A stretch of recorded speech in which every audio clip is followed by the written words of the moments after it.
The rattling wheels of the cart resonated in Hazel Dunn's head, amplifying the dull ache that had haunted her for the past few weeks. The Greenwood supermarket on the south side of Chicago was crowded with people looking to stock up for the weekend. Hazel moved slowly between the racks, studying the shopping list on a crumpled piece of paper. Tomorrow was her and Sebastian's 12th wedding anniversary, and she wanted to have a special dinner. "Hazel, don't you think there will be too many oysters?" Savannah Burton held up a plastic container, skeptically examining its contents. "After all, it's just the two of you," Hazel sighed, absent-mindedly adjusting her earring. Savannah, her best friend since high school, always managed to inject practicality into even the most romantic plans. 12 years tomorrow, Savannah. 12. I want this night to be special." Hazel paused to catch her breath. The strange dizziness that had been appearing in her for the past few days was coming back again. Besides, Sebastian loves seafood. Savannah pressed her lips together, something she always did when she disagreed with something. Her correct facial features became even sterner, and her dark eyes narrowed. Hazel knew that look. "Okay, put the oysters down." Savannah nonchalantly tossed the container into the cart and moved to the wine section. "What about the champagne?" Hazel followed, going over the next shopping list in her head. She and Sebastian had fallen on hard times, and she hoped a romantic dinner would remind them of how much they had once loved each other. 12 years was no joke, a whole life filled with plans, dreams, and disappointments together. "I think champagne is a must," Hazel said, looking at the wine rack. "Maybe the same one we drank when Sebastian proposed to me? Moet Chandon? Isn't that a little pricey for—" Savannah paused, noticing the look on her friend's face. "For what, Savannah?" Hazel wrinkled her nose. "For a regular husband who's been late at work for the last 6 months and won't look me in the eye? For that?"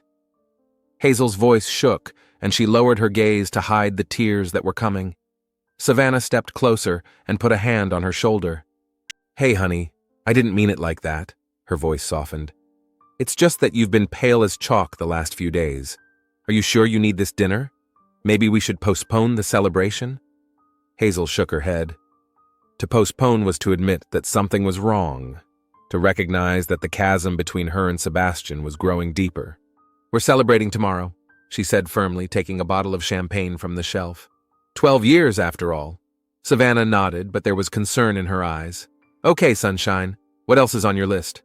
"Ingredients for dessert. I need to make chocolate mousse. Sebastian loves it." Hazel moved toward the dairy section. A sharp pain pierced her temple, and Hazel grabbed the cart to keep from falling. The images in front of her eyes swam as if she were looking through fogged glass. "Hazel!" Savannah's voice came from far away. "What's wrong?" Cold sweat broke out on her forehead, and her legs suddenly felt woozy. Hazel took a deep breath, trying to stabilize her condition. "Nothing, just dizzy," she whispered when her ability to speak returned. "Probably need to eat." Savannah took her friend under her arm, helping her to stay on her feet. "That's the 3rd time this week, Hazel. You need to see a doctor." Her tone left no room for objection. "There's a clinic in the neighborhood I went to last year. Dr. Parker is an excellent specialist." Hazel knew Savannah was right. These bouts of weakness and dizziness were becoming more frequent. At first, she'd written them off as stress and sleep deprivation, but now even she could see that it was more serious than that. "Okay, I'll call tomorrow and make an appointment," Hazel agreed, leaning on the cart. "But now let's finish shopping. I need to get home before Sebastian gets back." "Are you sure? I can drive you right now," Savannah insisted. Hazel shook her head. She didn't want to ruin her anniversary plans. Everything had to be perfect. Maybe if everything went well, Sebastian would finally open up and tell her what was going on between them. "No, shopping first," she straightened, trying to look more confident than she felt. The clinic wasn't going anywhere. Savannah snorted unhappily but didn't argue. She knew that once Hazel had made up her mind about something, it was almost impossible to change her mind. After paying at the register, they headed toward the parking lot. Hazel was feeling a little better, but the weakness hadn't fully let go of her yet. Savannah helped load the grocery bags into the trunk of her old Honda. "I insist you take a cab." Savannah slammed the trunk shut with excessive force. "You can't drive in your condition." Hazel didn't argue. She was already imagining her shame, passing out behind the wheel and crashing in the middle of Chicago. No, she'd rather splurge on a cab than risk it. "Okay, I'll call a cab," she agreed, pulling out her cell phone. "And promise me you'll call Dr. Parker tomorrow," Savannah said sternly. "Here is her card." I wrote down the address of the clinic. Hazel took the card and nodded. The cab app showed that the nearest car would be here in 3 minutes. "I promise, and thanks for helping with the shopping." Savannah hugged her friend. "That's what friends are for, right? Call me tomorrow and let me know how your dinner went." The cab pulled up faster than expected. Hazel got in the back seat and gave the address. The car started and she leaned back, closing her eyes. The throbbing pain in her temples again. What was happening to her? Could it be something serious? The cab pulled up in front of a 3-story house on the south side. Hazel paid, picked up her bags, and walked slowly up the steps. When she opened the door with her key, she was surprised to find the house smelled of coffee. Had Sebastian gotten home from work yet? He usually came in much later. "Sebastian?" she called out, setting the bags on the kitchen table. Her husband appeared from the living room. He was tall, broad-shouldered, with the expressive features that had once driven her crazy. Now his face looked gaunt, shadows under his eyes. "Hazel, you're back," he smiled, but the smile didn't touch his eyes. "I decided to leave early today. Wasn't feeling well." She nodded, sorting through her purchases. Her whole body protested at having to stand. "I don't feel so good either," she admitted. "Dizzy in the store." Sebastian frowned and stepped closer. He put his hand on her forehead. "You have a fever," he said worriedly. "Let me help you sort out the shopping and you lie down." So thoughtful. It reminded her of the early years of their marriage when he made her chicken broth every time she was sick, when they were so in love they couldn't get enough of each other. "There's champagne and oysters," Hazel replied, looking at her husband. "For tomorrow's dinner." Sebastian froze for a moment, then nodded. "That's right, an anniversary. 12 years, he smiled, more sincerely this time. "I remember. Don't worry." Hazel felt a surge of relief. He hadn't forgotten. Maybe all was not yet lost. "I'll make you some tea." Sebastian helped her to the table. "You really don't look well." "Thank you," she said quietly, watching her husband put the kettle on. Once they knew exactly what the other wanted, could communicate without words. When had that all changed? Sebastian put a cup of chamomile tea in front of her and sat down across from her. "How long have you been feeling like this?" he asked, watching her wrap her hands around the cup. "About 2 weeks, maybe a little more." She took a sip. The hot tea eased the strange tension in her body a little. "Savannah gave me the doctor's contacts. I think I'll make an appointment." Sebastian nodded, clenching and unclenching his fingers, a habit he picked up when he was nervous. "That's a good idea. Do you want me to come with you?" Hazel looked up at him. Before, she would have said yes without thinking. Now there was something in the way. "You don't have to," she said. "You have a lot of work to do. I can handle it." Sebastian looked both relieved and guilty. He stood up and continued to sort through the shopping. "You bought everything for the chocolate mousse," he remarked, smiling. "My favorite." "I remember," Hazel replied. They cooked dinner together, a simple pasta with chicken and vegetables. They didn't talk much during the meal, mostly about everyday things. About Hazel's new client at the beauty parlor where she worked as a stylist. About Sebastian's complicated project at the architecture firm. Not a word about what had been going on between them these past months. Not a word about the chasm that separated them. After dinner, Hazel took a hot bath and went to bed early. Lying in bed, she listened to Sebastian working in his office. The sound of the keyboard came through the closed door even, almost hypnotic. Once she'd found those sounds soothing. Now they seemed alien. In the morning, Hazel awoke to the sound of the alarm clock. Sebastian was already up and preparing breakfast in the kitchen. The smell of scrambled eggs and bacon filled the apartment. "Good morning," he said as she entered the kitchen. "How are you feeling?" Hazel sat down at the table, pouring herself a cup of coffee. "A little better," she lied. In fact, her head still hurt, and there was a strange metallic taste in her mouth. "I'll call that doctor today?" Sebastian set a plate of breakfast in front of her. "Dinner's at 7 tonight, right?" he asked, sitting down across from her. I'll try to leave early. Hazel nodded, trying to force herself to eat her breakfast. The food seemed tasteless. 7 o'clock, she confirmed. Don't be late, please. Sebastian left for work, and Hazel called the salon and took the day off, citing feeling unwell. Then she dialed the number of the clinic from Savannah's business card. She was in luck. Dr. Parker could see her at noon today because of another appointment cancellation. The clinic was a 20-minute drive from their home. Hazel hailed a cab, not risking getting behind the wheel. As she drove, her thoughts went back to tonight. Maybe dinner would really change something between them?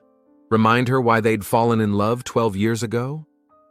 The clinic turned out to be a modern 3-story building with large windows. At the front desk, Hazel filled out the necessary forms and was soon invited into the office. Dr. Lamia Parker turned out to be a middle-aged woman with penetrating eyes and a soothing smile. She listened carefully to Hazel's complaints, asked a few clarifying questions, and referred her for tests. I need to take blood for a general blood test and a few other tests, Dr. Parker explained. Your symptoms could indicate a variety of conditions, from simple anemia to more serious problems. Hazel nodded, rolling up her sleeve. The nurse quickly and skillfully drew blood from a vein. The results will be ready in an hour and a half, Dr. Parker said. You can wait here or come back later.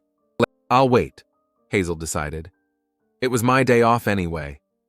She spent her time in the waiting area looking through magazines and checking her email. Finally, a nurse invited her back into the office. From the look on Dr. Parker's face, Hazel could tell the news was not good. Mrs. Dunn, please have a seat. The doctor's voice was professionally neutral. I have the results of your tests, and they require further discussion.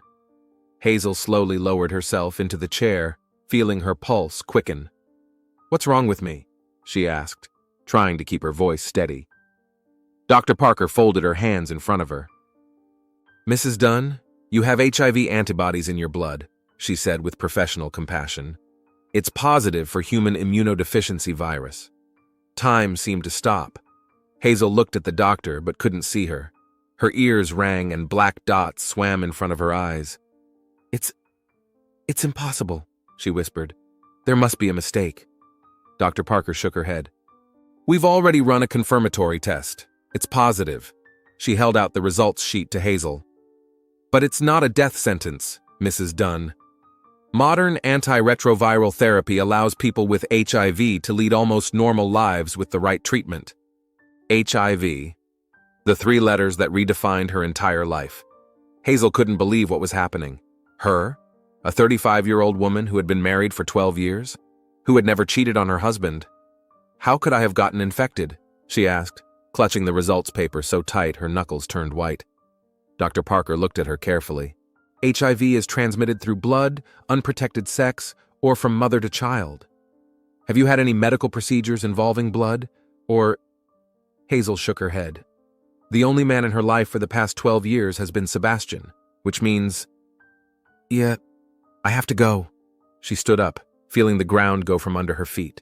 Mrs. Dunn, we need to discuss treatment options. Dr. Parker stood up as well. And your partner needs to be tested. Hazel nodded, though she could barely hear what the doctor was saying. She mechanically took the offered brochures and referrals, said goodbye, and left the office. On the street she stopped, trying to gather her thoughts. HIV, 12 years of marriage, Sebastian. These thoughts swirled around in her head, finding no logical explanation. How could this have happened? With trembling hands, she pulled out her cell phone and dialed Savannah's number. Her friend answered after the 3rd ring. Hazel, so have you been to the doctor? Savannah, Hazel's voice shook. I have HIV. There was a long silence on the other end, and then a stunned sigh. What? That's impossible. Are they sure? 2 tests, Savannah. Both positive. Hazel leaned against the wall of the building, feeling like her legs wouldn't hold her up. Oh my God, Hazel. Savannah's voice softened. I'm so sorry, honey. Where are you right now? I can come over. Hazel closed her eyes, trying to hold back the tears. I'm at the clinic, but I need to be alone, Savannah. I don't know what to do. Have you told Sebastian yet? At the mention of her husband's name, Hazel felt her insides tighten. No, I don't know how to tell him. Savannah was silent for a moment, then spoke softly. Hazel, don't you think he might be the source? The thought had already crossed Hazel's mind, but hearing it from her friend was like getting a kick in the butt. What do you mean? She asked, though she understood perfectly well. Sebastian, his late returns, his strange behavior the last few months, Savannah said carefully, choosing her words. I don't want to say anything, but you should talk to him. Hazel clutched the phone so tightly her knuckles turned white. The suspicion that had already crept into her mind now took shape. Do you think he was cheating on me? She whispered. And got infected? I don't know, Hazel, Savannah answered. But I don't see any other explanation. You don't do drugs. You haven't gotten tattoos in questionable places. What's left? Hazel felt something inside her crumbling. All her ideas about marriage, about fidelity, about Sebastian. Today is our anniversary, she said in a hollow voice. 12 years. Oh, Hazel. Savannah sounded like she was ready to cry. Do you want me to come to you? You shouldn't be alone right now. Hazel shook her head, even though her friend couldn't see her. No, I need to think. Sort things out.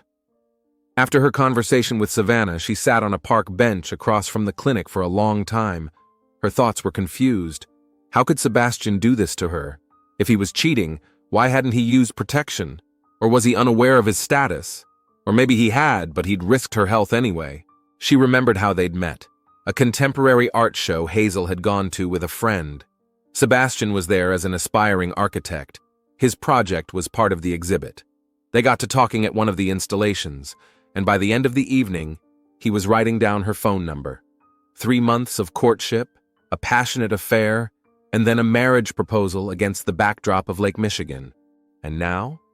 12 years later, she sits on a bench diagnosed with HIV and suspecting her husband cheated on her. Perhaps more than once, perhaps for years. Anger began to crowd out the shock.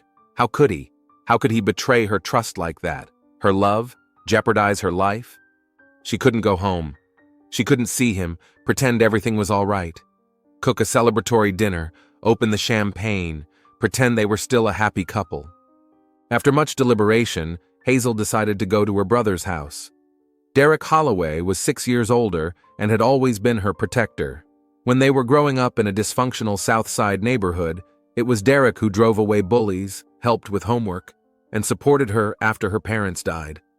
He'd become a police officer to keep neighborhoods like the one they'd grown up in safe. She hailed a cab and gave her brother's address. She was shaking the whole way, but not from being sick, from the emotions that raged inside. Derek lived in Bronzeville, in a modest apartment on the second floor of an old brick building. When Hazel rang the doorbell, he opened it almost immediately, as if he'd been expecting her. His large figure filled the doorway. Hazel? He looked at his sister in surprise. What's wrong? She couldn't help herself. Tears sprang from her eyes and she burst into tears on the doorstep. Derek immediately pulled her into the apartment and hugged her tightly. Hey, baby, what's wrong? He asked, stroking her head like he used to do when they were kids. It took Hazel a long time to calm down. When her sobs finally subsided, Derek sat her down on the couch and brought her a glass of water. Tell me everything, he asked, sitting down beside her, and she did. About Sebastian's strange behavior the last few months, about her ailment, about seeing a doctor, about being diagnosed with HIV, her suspicions about her husband's infidelity. Derek's face grew darker and darker as she told him. His eyes narrowed and the hand on his knee clenched into a fist.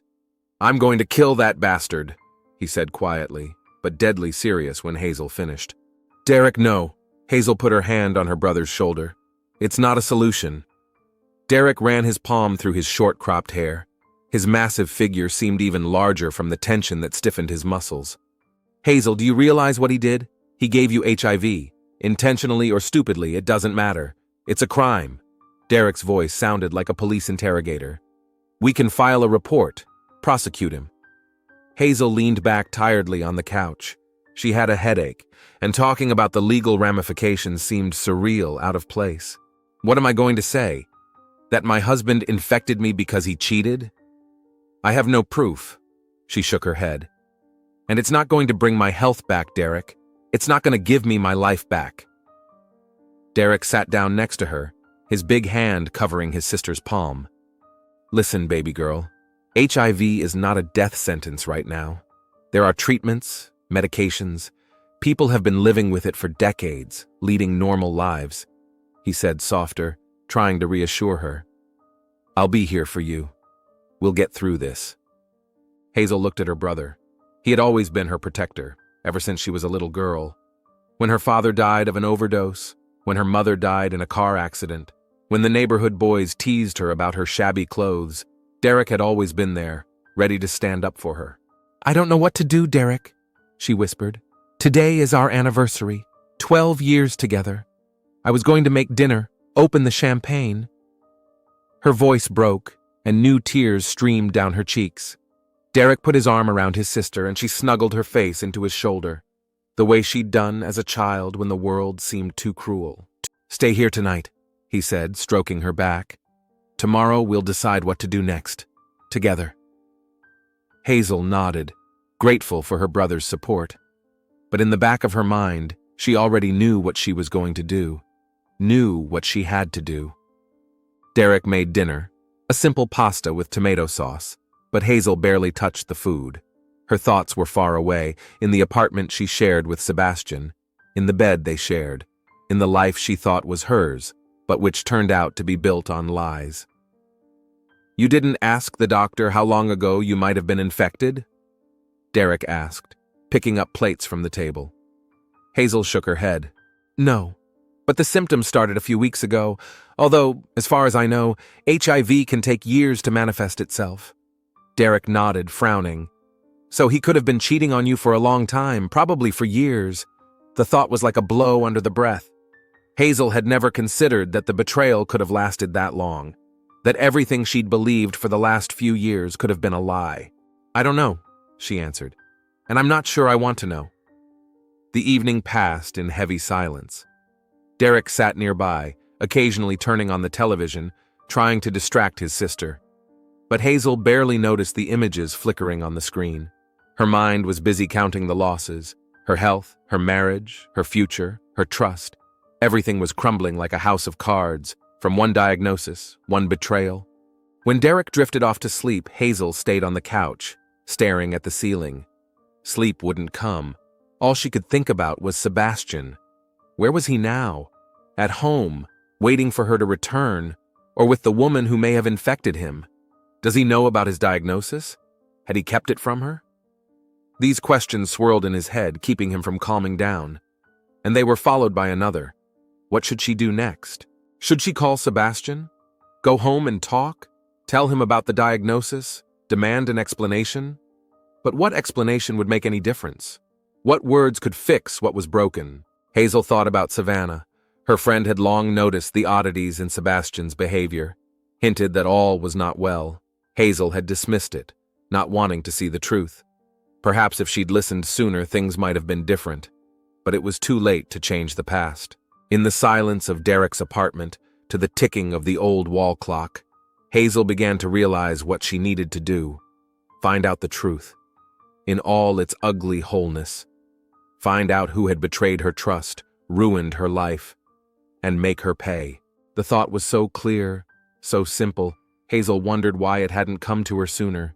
She must follow Sebastian, find out where he goes in the evenings, who he's seeing, and then she would know for sure.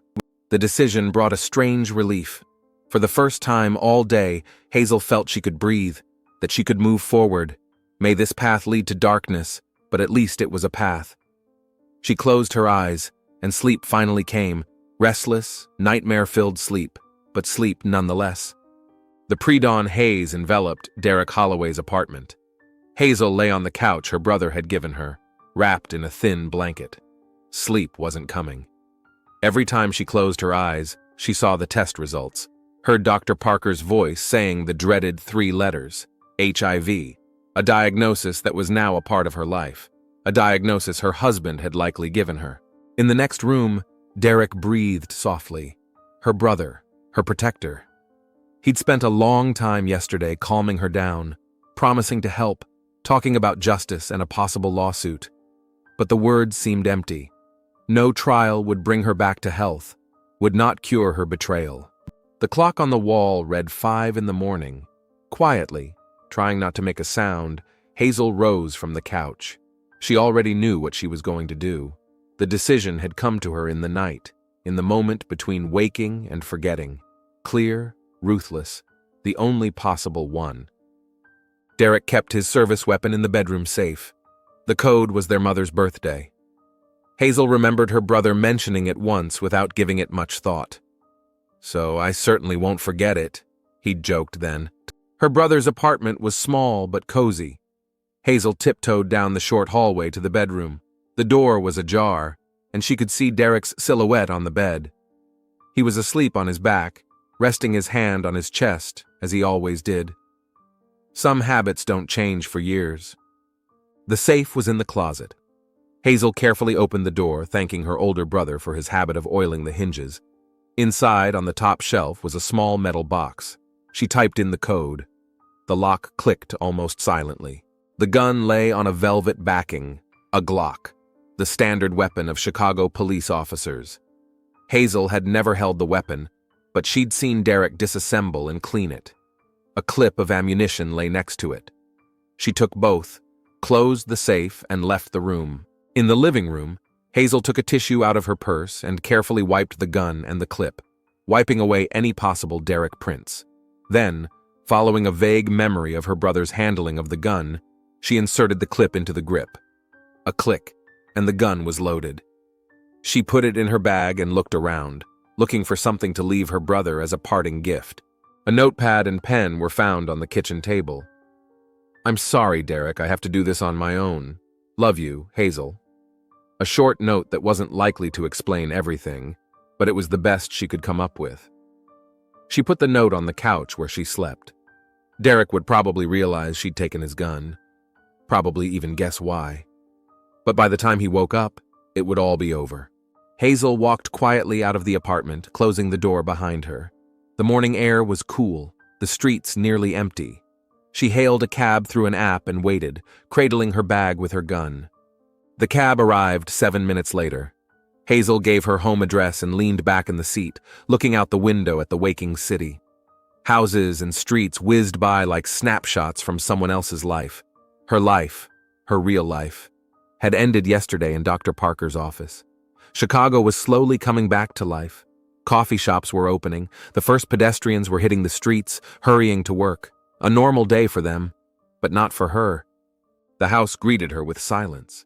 Sebastian must have left for work by now. Today was their anniversary, 12 years of marriage, 12 years of lies. Hazel walked to the bedroom and hid the gun under her pillow, then sat on the bed, looking at the pictures of them together on the wall, Sebastian and her on their wedding day traveling to Paris for their 5th anniversary Christmas at her brother's 2 years ago. Perfect couple, perfect life. All lies. Time dragged agonizingly slow. Hazel showered, changed her clothes, even did her makeup, mechanical acts to help her not think, not to feel. She had to wait for tonight, wait for Sebastian to finish work. Her cell phone vibrated a message from Savannah. "How are you? Are you okay?" Hazel didn't answer. How to explain to her friend what she was about to do? How to describe the darkness that settled inside her? At noon, Derek called. His brother's voice was strained, concerned. "Hazel, where are you? I woke up and you were gone. And my gun." He was silent, waiting for an answer. "I'm home, Derek," she answered quietly. "I had to get back."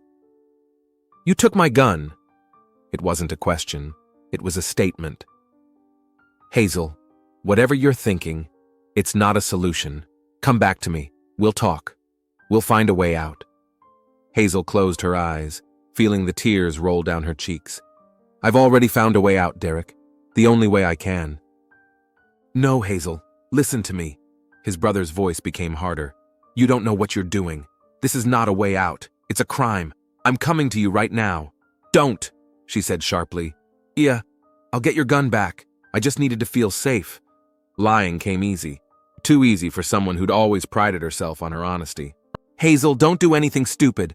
Derek didn't believe her. She could feel it. What Sebastian did was terrible, but there are legal ways to get justice. I'll help you. "Justice?" Hazel grinned bitterly. What kind of justice will give me my health back? What justice will undo what he took from me? Silence on the other end of the line. Derek realized she was right. No justice would undo what had happened. Hazel, I'm coming to see you, he finally said. I'm not at home, she lied. I'm at Savannah's. I'll come back tomorrow and I'll get the gun back. I promise. Another pause, then a sigh. Okay. But call me tonight. I want to know you're okay.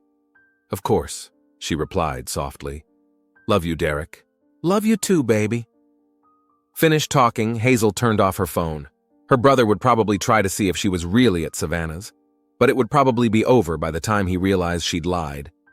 The day dragged on endlessly. Hazel tried to distract herself, cleaned the apartment, made a lunch she never got around to eating. It all seemed pointless.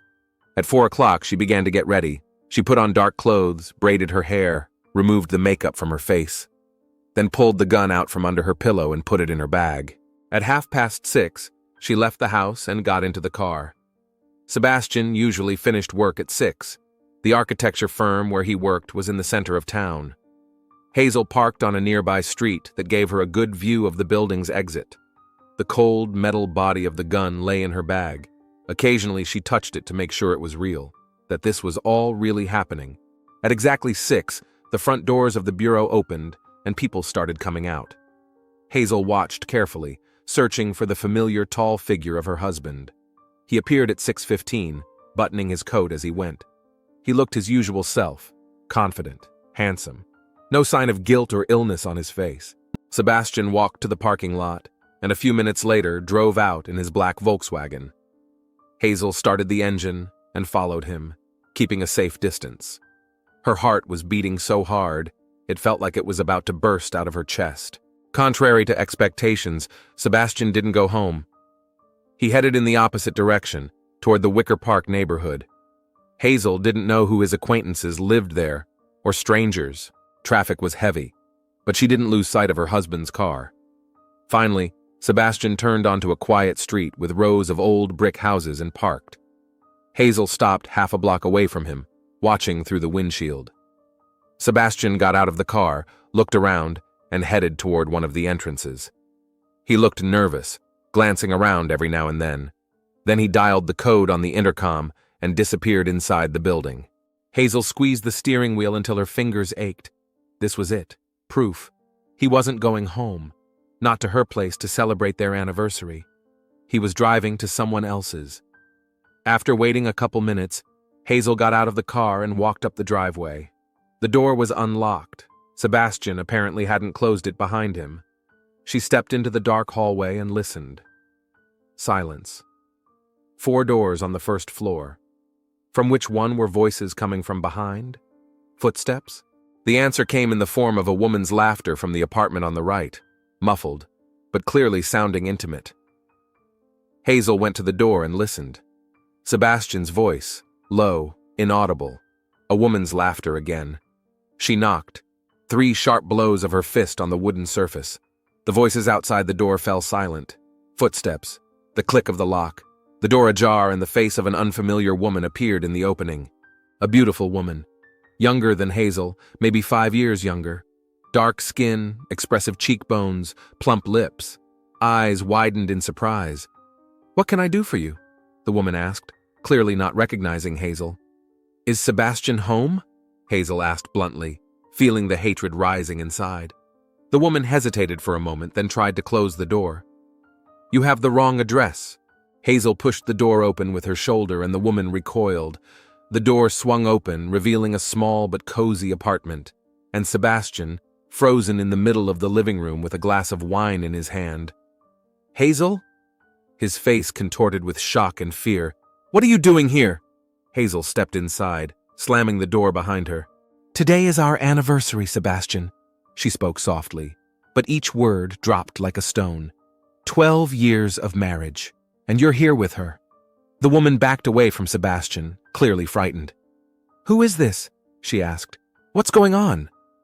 "Jocelyn, this is my wife," Sebastian said, setting the glass on the table with a trembling hand. "Hazel, I can explain." "Wife?" Jocelyn turned to Sebastian in shock. "You're married?" So she didn't know. or pretended not to know. Hazel didn't care. She opened her bag and pulled out a gun. "Explain?" she asked, pointing the gun at her husband.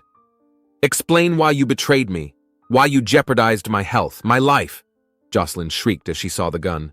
"God, she's crazy. Sebastian, do something." Sebastian raised his hands in a protective gesture. "Hazel, please put the gun down. Let's talk. Jocelyn and I, it's complicated." "Oh, I'm sure it's very complicated." Hazel felt tears streaming down her face, but her gun hand remained steady. "You know what else is hard? Finding out you have HIV? Finding out that the husband you trusted for 12 years has infected you with a deadly disease." Sebastian's face turned pale and Jocelyn's eyes widened in horror. "HIV?" Sebastian whispered. "But that's impossible. I don't have HIV." "Don't lie to me," Hazel shouted, taking a step forward. "I went to the doctor yesterday. 2 tests, both positive. I never cheated on you, Sebastian. Never." Jocelyn clamped her hand over her mouth, backing up against the wall. "Sebastian, you—" "No!" He turned to his mistress. "I didn't know. I would never—" Hazel shifted the gun to Jocelyn. "What about you? Did you know? Did you know you infected him?" Jocelyn shook her head, but Hazel saw something in her eyes that looked like recognition, a fear of exposure. "Tell the truth!" Hazel stepped closer, putting the gun to the woman's temple. "Tell me, or I swear I'll shoot!" Jocelyn trembled, tears streaming down her face. "Yeah, I wasn't sure," she whispered. "My ex-boyfriend, he was a drug addict. I took a test a few years ago and it was negative, but then..." "Then what?" Hazel pressed on, feeling the rage growing inside her. "Then I was with a man. Later I found out he had HIV," Jocelyn sobbed. "I was afraid to get tested again. I wanted to believe that everything was okay." Sebastian recoiled, looking at his mistress with horror and disgust. "Did you know? Or suspected? And you didn't tell me?" "I wasn't sure," Jocelyn screamed. "I thought the test might have been wrong, that everything would be all right." Hazel felt something inside her shatter. This woman knew and still risked their lives, Sebastian's life, and through him, her life. "You stole my future," Hazel said quietly. "You took everything from me." Jocelyn sobbed, begging for mercy. "I didn't mean to. I really didn't mean to hurt anyone." Sebastian stood paralyzed with shock and horror. "Hazel," he said at last, "I swear I didn't know. I would never have put you at risk deliberately, never." Hazel looked at her husband. There was fear in his eyes and seemingly genuine remorse. But it was too late. Too late for the truth, for an apology, for forgiveness. "You cheated on me," she said. "All this time you've been lying to me, betrayed me." "I loved you, Hazel." Sebastian took a step toward her. "I still do, but we drifted apart. I was weak. I made a mistake." "Wrong?" Hazel laughed bitterly. "A mistake is when you forget to buy milk. What you did was a betrayal." Sebastian held out his hand. "Let's talk, Hazel. Put the gun down. We'll find a way out. Together." Hazel shook her head. Tears streamed down her face, but her resolve never left her. "There is no together anymore, Sebastian," she said quietly. "You and you've taken everything from me." She pointed the gun at Jocelyn again. The woman trembled, trying to back away, but she stumbled back against the wall. "Please," Jocelyn whispered. "Please don't. I didn't mean to." "But you knew." Hazel's voice was calm, almost detached. "You knew, and you risked it anyway. My life. My future." The gunshot rang unexpectedly loud in the small apartment. Jocelyn jerked, and a dark stain spread across her chest. She looked at Hazel with unspeakable surprise, then slowly settled to the floor. Sebastian screamed, rushing to his mistress. "No! God, no!" He fell to his knees beside her. "What have you done, Hazel?" Hazel watched them, feeling strangely calm, like she was watching a movie with extraneous actors. "I'm going to call the police." Sebastian reached for the phone on the coffee table. Hazel pointed the gun at him. "No," she said. "I can't let this happen." Sebastian froze, looking at his wife with horror. "Hazel, please, you're not like this. I've known you for 12 years. You're not a murderer." 12 years, she echoed. "Today is our anniversary, Sebastian. 12 years with a man I didn't know at all." Sebastian rose slowly, moving away from Jocelyn's body. His shirt was stained with blood. "Hazel, let's talk. We can fix this. HIV treatment now." "Fix it?" she interrupted. "You can't fix something that's broken forever." She pulled the trigger a second time. The shot hit Sebastian in the chest, knocking him backward. He collapsed on the couch, clutching his wound, looking at Hazel with disbelief and shock.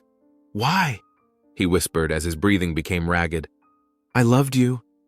Hazel watched the life drain from her husband's eyes. The man she was going to spend the rest of her life with.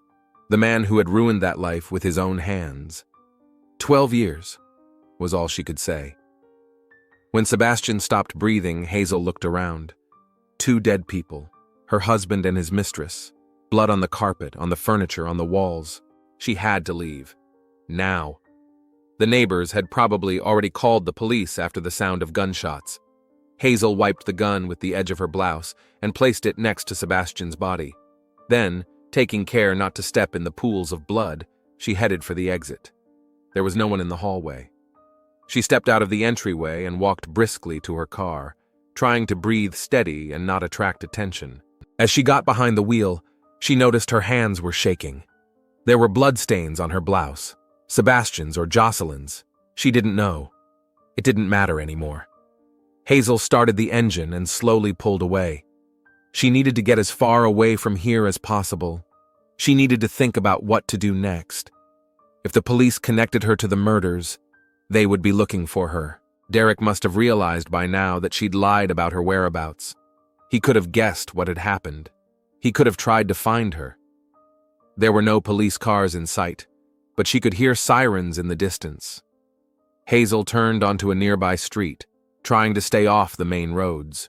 The darkness was thickening around her, and the lights of the city were getting brighter. Hazel drove with no purpose, just trying to get away from what she had done, from the woman she had become, from the HIV-positive widow who killed her husband and his mistress on their 12th anniversary. Hazel's head filled with memories. The first time she'd met Sebastian, their wedding, traveling, quarrels, reconciliations, 12 years that now seemed like someone else's life. Her hand reached for the radio button, but Hazel stopped herself. She didn't deserve comfort, didn't deserve oblivion. She had to live with what she'd done. Half an hour later, she pulled into an empty parking lot by Lake Michigan. Getting out of the car, Hazel walked toward the water. The dark surface of the lake reflected the lights of the city, creating the illusion of an upside-down world. A world where everything was different, where Sebastian hadn't cheated on her, where Jocelyn didn't give him HIV, where she hadn't become a murderer herself. Her cell phone vibrated in her pocket. Hazel pulled it out and saw Derek's name on the screen. The brother who had always protected her. The brother who now probably already knew what had happened. She turned the phone off and tossed it into the water. The cold wind off the lake made her shiver. Or was it fear of the future? What awaited her now? Escape? Prison? Or perhaps she should follow her husband and his mistress into the darkness? Hazel stared out at the water, pondering her options. She could surrender to the police. She could try to escape. She could end it all here and now, in the cold waters of Lake Michigan. One thing was certain. Her life, the life she knew and loved, was over. It was over the moment she pulled the trigger.